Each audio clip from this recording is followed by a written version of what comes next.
Monsieur le Président, Monsieur le Ministre, Madame la rapporteure, Monsieur le Président de la Commission des lois, chers collègues, notre groupe soutiendra cette proposition de loi. À l'heure où les violences conjugales sont un fléau, nous devons être à la hauteur.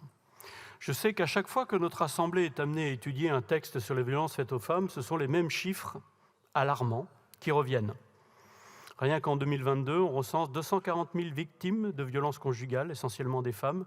C'est 15% de plus sur un an.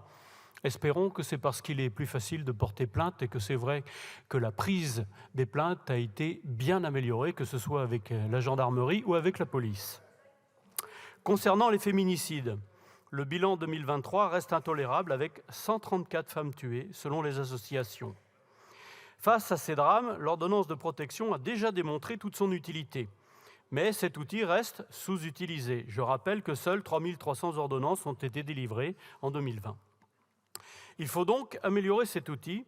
Notre groupe soutient sans réserve le doublement de 6 à 12 mois de la durée de l'ordonnance. Il s'agit d'une mesure issue de la proposition de loi de notre collègue Cécile Untermaier, que notre Assemblée avait déjà adoptée à l'unanimité il y a un an. On ne peut que regretter que votre proposition de loi, chers collègues, ne soit pas allée plus loin. L'autre grand apport de ce texte tient à la création d'un dispositif complémentaire, une ordonnance provisoire qui serait rendue sous 24 heures.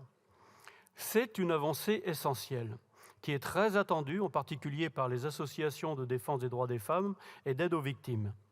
La difficulté avec l'ordonnance actuelle, c'est qu'elle ne répond pas forcément au cas de danger imminent. En cas d'urgence, il faut que le juge puisse intervenir au plus vite. C'est parfois une question de vie ou de mort.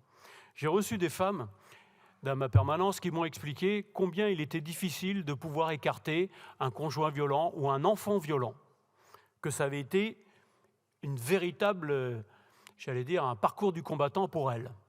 Donc, il me semble que cette mesure reste proportionnée, provisoire, et que nous pouvons la voter sans trop nous faire de mourons quant à la liberté. Une loi, c'est aussi une mise en œuvre concrète et pas une simple déclaration d'intention. En pratique, le juge aux affaires familiales pourra-t-il réellement se saisir et rendre une décision dans les temps? C'est un peu ce qui nous inquiète tous. L'évolution se fait à moyens constants, alors que même que les juges rencontrent déjà des difficultés pour tenir les délais. C'est justement la mise en œuvre pratique de l'ordonnance de protection que je terminerai mon propos. Notre groupe LIOT tient à rappeler que les dispositifs que nous votons ici, à Paris, doivent être mis en œuvre avec la même efficacité, la même exigence dans tous nos territoires. En matière de violence conjugale, les fractures territoriales jouent contre les femmes. Je n'ai pas besoin de rappeler que certains territoires sont quelque peu délaissés, toujours les mêmes, c'est-à-dire les zones rurales ou les outre-mer.